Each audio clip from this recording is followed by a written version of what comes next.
Ben ritrovati da Marco Angileri, parte F Motori, la prima puntata del 2022 dedicata, questa prima parte, agli appassionati del marchio Abarth. Siamo ritornati nel museo Abarth di Bruno Dorigo a Campagna di Maniago. Seconda parte assieme a Federico Buttò e la sua vittoria al Trans Anatolia Rally ed ancora finale con il test della Skoda Fabia R5.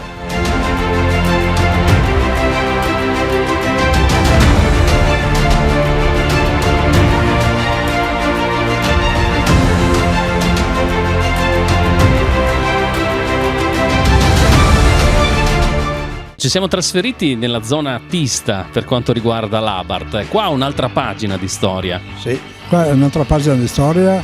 Diciamo che questo pezzo di museo è l'ultimo pezzo che io ho allargato, perché naturalmente le macchine non mi stavano di là e ho pensato di rovinare un po' il capannone dei trattori per portare via un po' di spazio per esporre queste belle cose. Di là poi c'è anche la tuta e il casco di Michele Alboreto, che oltre che essere un pilota Ferrari è partito soprattutto dall'Abarth. I primi successi sono arrivati lì. Anche lui è partito con l'Abarth, naturalmente. Adesso non mi ricordo più se la Formula 2000 oppure la Formula Italia, naturalmente anche lui è venuto fuori dalle Formula Abarth. Tu eri più legato alle vetture da pista, da salita, oppure le classiche che si vedevano poi elaborate in giro, che facevano veramente bella mostra di sé nelle strade italiane? Sì, io ero legato molto alle piste e alle salite più di tutto, naturalmente i rally un po' meno, diciamo perché ho visto più le piste che le salite che i rally, e naturalmente mi piacevano le macchine da competizione sulle piste e sulle salite.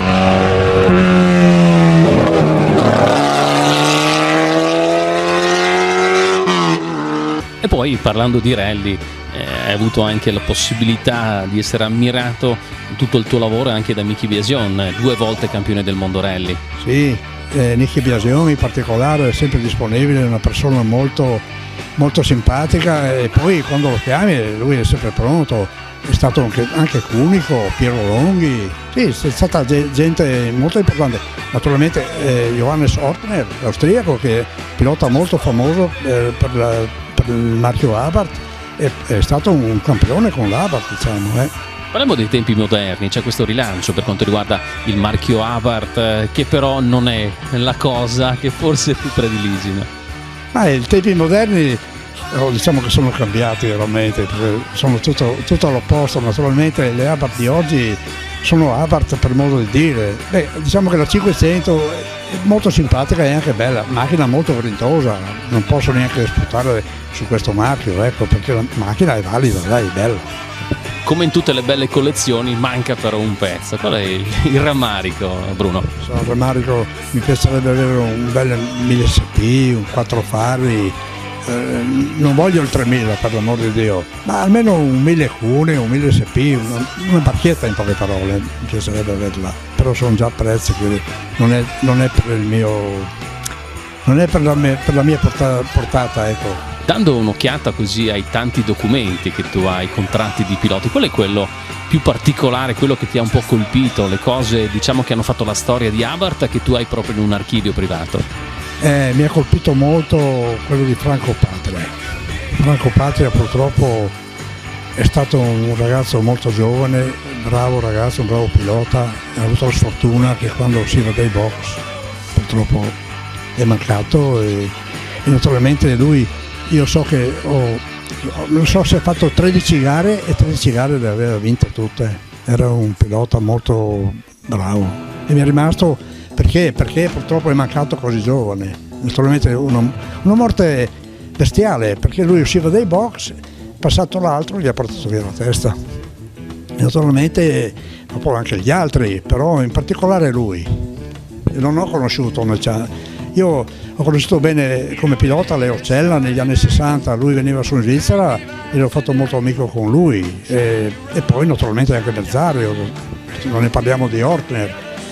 Tutti i piloti di Formula 1, di Ferrari, di Sarti, di Parks, tutti i piloti degli anni 60, e fai conto che io mangiavo con loro, però era molto più semplice, era molto più facile andare con loro, capisci? Adesso è tutta un'altra cosa, non devi stare attento di tutto, non puoi andare qua, non puoi andare là. Una volta era molto più bello, le corse erano spontanee, capisci? Era la macchina che il pilota doveva guidare, invece adesso è tutto il contrario, è la macchina che guida il pilota. Dunque è bello anche adesso, per l'amor di Dio, però il progresso non è che ha fatto tanto bene, ha portato indietro per tante cose, perché se ritorniamo indietro vediamo veramente le corse, vediamo i piloti, capisci?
Quello che ti è mancato è conoscere Karl Abarth. Sì, quello mi è mancato e purtroppo quel giorno sono andato all'Abarth pensando di trovarlo, mi ricordo circa il 22-23 settembre del 1970 e quando sono arrivato lì all'Abarth naturalmente non sapevo neanche come entrare. È stata una fortuna che più o meno all'interno della fabbrica vedevo una persona, ho detto è Ortner. L'ho chiamato, è venuto là, è stato molto cordiale con me e mi ha portato dentro, mi ha fatto vedere tutte le macchine che lui ha vinto, le conoscalate. Naturalmente quel giorno lì Abarth non c'era, però quella lì ecco, mi è mancata. Sei andato comunque a trovarlo dopo? Sì, perché mi avrebbe piaciuto conoscerlo bene e parlare con lui. Mi piacerebbe che ancora oggi lui sentisse quello che ho io per le Abarth. Purtroppo non è così perché non c'è niente, lui non sente più niente, sentiamo noi, basta. Però la grande eredità l'ha lasciata e tuttora vive anche in questo museo. Ancora vive, naturalmente io quando sono stato a fare un raduno in Austria ho voluto andare al cimitero a trovarlo, ho anche le foto fatte in parte al cimitero, naturalmente nessuno si decideva, il primo sono stato io a decidere di andare a fare la foto sulla tomba di Abarth. Questo è il grande ricordo comunque finale. È stato quello lì, l'unico ricordo che ho di lui è quello lì, basta.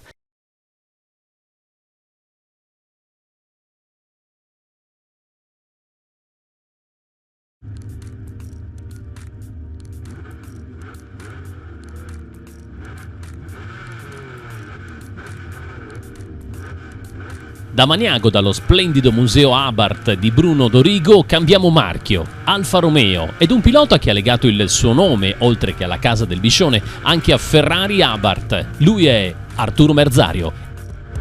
Avete l'opportunità e la fortuna di vedermi a cavallo, tra virgolette, sulla medesima vettura che io ebbi l'opportunità di vincere la Targa Florio. il mondiale marche nel 1975. Questa macchina è tutta originale. Allora il motorismo sportivo era la base dell'evoluzione delle macchine di serie. Queste esperienze che facevano le case coi piloti portavano all'utente stradale soluzioni all'avanguardia. Con l'avvento della tecnologia, dell'elettronica, dei test in laboratorio, adesso hanno un vantaggio enorme.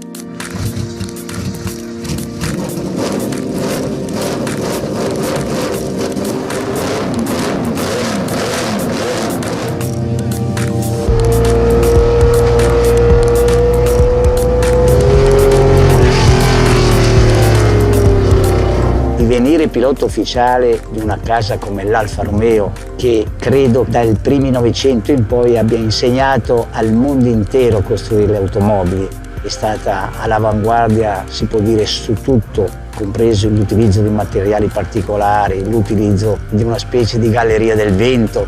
È una pietra miliare nel mondo del motorsport e del mezzo meccanico inteso come automobile nel mondo.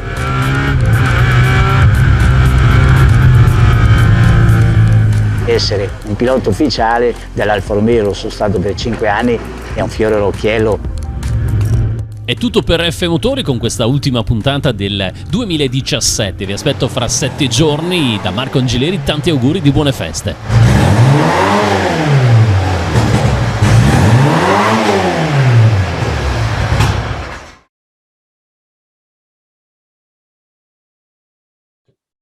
Buonasera a Federico Buttò da Pordenone, collegato. Buonasera, ben ritrovato.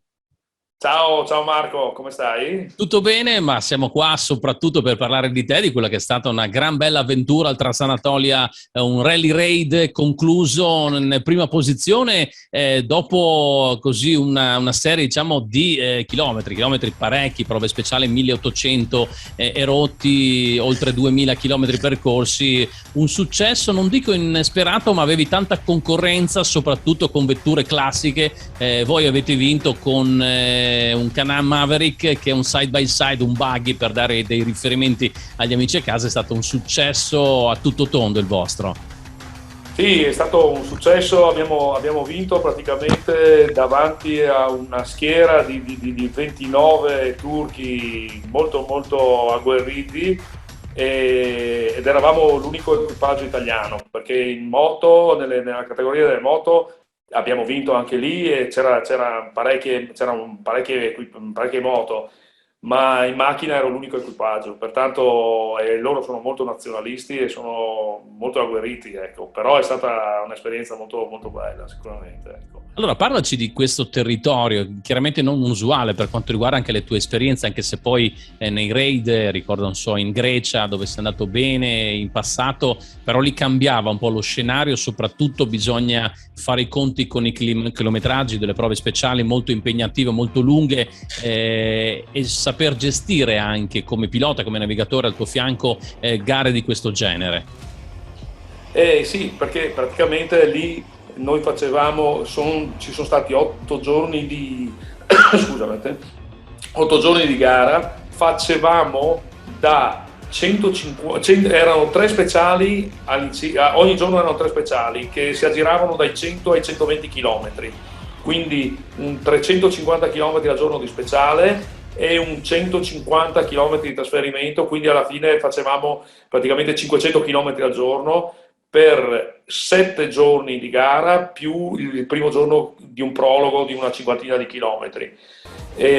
Siamo partiti praticamente a nord di Ankara per attraversare, abbiamo fatto 2300 km, siamo arrivati fino a Kars, che praticamente è al nord-est della Turchia, ai confini con la Georgia, con l'Armenia, l'Azerbaigian e Iran, praticamente a quel livello lì, ed è praticamente un'altitudine media era sui 2000 metri con punte fino a 3000 metri. C'è ci sono degli altipiani verso il nord-est lì della Turchia incredibili, avevi la sensazione di essere in Mongolia, situazioni di questo genere, bellissimo, spazi molto ampi, no? Con vegetazione molto molto bassa, e molto bello, molto, molto suggestivo.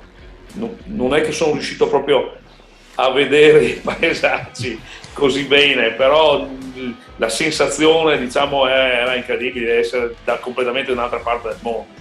Federico, tu sei partito per fare risultato, volevi vincere oppure ti sei accorto che potevi farcela man mano che, diciamo, andavi avanti nelle speciali?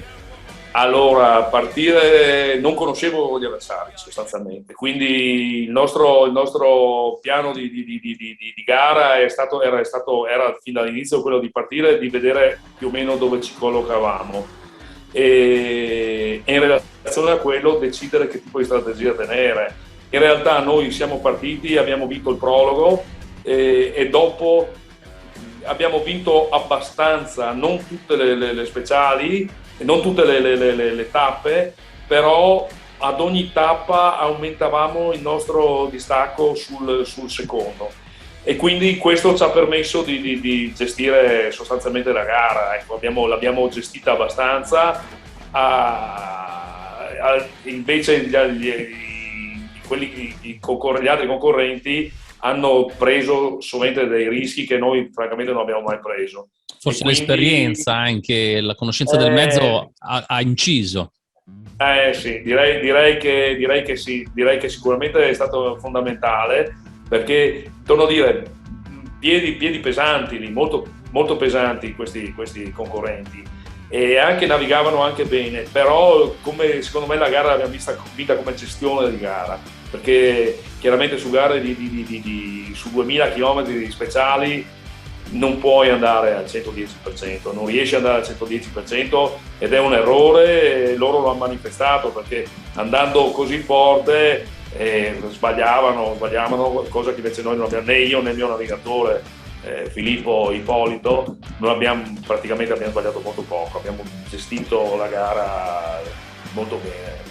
Diamo un po' di caratteristiche del vostro mezzo, un Can-Am Maverick, potenzialità, intanto al variatore, perciò non c'è il cambio, una gestione perciò diversa. Allora, il nostro Can-Am, che è stato preparato da Nicola Colodel di San Pietro di Feletto Conegliano, è una macchina che è stata preparata per la Dakar, concepita per la Dakar. È una macchina che ha 195 cavalli per un peso tendenzialmente alto rispetto alle altre macchine della stessa categoria, perché la nostra pesa sui 1100 kg, quando invece un Can-Am, gli altri avevano Can-Am che viaggiavano sui 950 kg, no? E quindi è un po' diversa la concezione della macchina. La macchina nostra è una macchina preparata per la Dakar. È una macchina appunto con 195 cavalli, col variatore, che come dicevamo un po' il punto debole da un certo punto di vista, anche se praticamente il problema del variatore è che si spacca la cinghia. La cinghia si spacca in relazione a come guidi. Beh, avevate praticamente 10 cinghie portate in questa occasione e lo cambiavate costantemente. Cambiavamo ogni 250 km di speciale. Abbiamo rotto una cinghia, con questa strategia abbiamo rotto una cinghia in speciale. Il mio navigatore cambiava la cinghia praticamente in 2 minuti e 15 secondi. Nel cambio di cinghia scende solo lui, non spegniamo neanche il motore. Lui scende e in 2 minuti e 15 mi sostituisce la cinghia. Da analisi fatte con il mio compagno in scuderia Edis Borsoi, il campione italiano Bahia, lo ricordiamo, che ha vinto il campionato italiano adesso, sempre dell'RT73, del nostro team RT73, e abbiamo fatto delle analisi e abbiamo capito che sostanzialmente non sono tanto i chilometri della cinghia quanto il tipo di sforzo a quale la sottoponi. Senti Federico, hai parlato di un mezzo preparato per la Dakar, immagino che uno che fa come te, vince un Transanatolia, penso un pensierino lo debba fare anche alla Dakar, anche se non è facile come gara, partecipazione, budget, tempi. Chiaramente per noi piloti di questo genere di gara, chiaramente la Dakar l'obiettivo massimo. Io non credo di fare delle indiscrezioni dicendoti che qualcosa sta bollendo in pentola. A breve molto probabilmente si saprà, e io non voglio dire altro, però non per il 2022, per il 2023 sia Elvis, credo di poterlo dire, cioè è un'indiscrezione, però sì, anche perché ricordiamo la Dakar parte all'inizio dell'anno, perciò a gennaio, non questa, quindi non questa di perciò gennaio, parliamo 2023, si tratterebbe un pochino più di un anno, il che è anche poco. Infatti Elvis Borsoi me lo ha già detto che non sarà presente neanche lui alla Dakar 2022, perciò farete coppia con Can-Am, con il team, con Colodel, perciò tutto rimandato. Un progetto è un progetto che molto probabilmente si realizzerà insieme probabilmente anche a Castagnera, che è il terzo pilota del nostro team, e potrebbe concretizzarsi, diciamo, a gennaio 2023. Ecco. I programmi sarebbero questi, ecco. Però quando la notizia sarà ufficiale, chiaramente te lo diremo, ecco, un po' un'anteprima, diciamo, questo, ecco. Molto bene. E noi aspettiamo, ringraziando, ed ancora complimenti a Federico Butò per il successo al Trans-Anatolia Rally Raid in Turchia. Ovviamente ci tiene aggiornato gli amici di Telefriuli. Grazie ancora. Assolutamente sì. Grazie di tutto e alla prossima. Ed ora andiamo a scoprire direttamente dal circuito di Tolmezzo la Skoda Fabia R5 della RB Motorsport. Con Christian Dagnolo ci siamo, è arrivato il momento di provare questa Skoda Fabia R5. Pronto? Vai.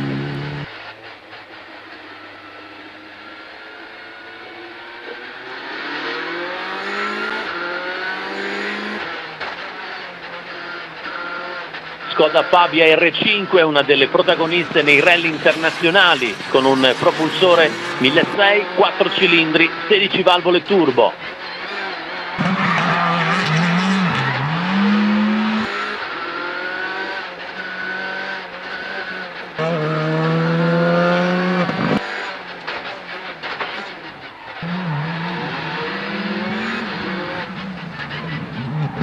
La macchina è molto precisa, come puoi vedere. Sì. No. Anche il pneumatico è 50 efficiente.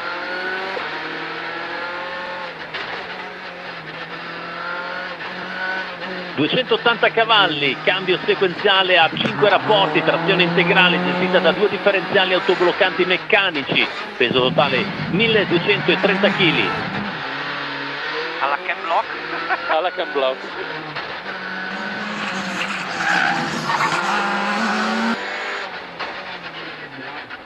Christian Dagnolo ormai ha preso confidenza con questa Skoda Fabia R5 di RB Motorsport, un pilota che proviene dai quad side by side ed ha fatto il suo esordio al Rally Fiancavallo e poi Rally delle Alpi Orientali navigato da Eneo Giatti.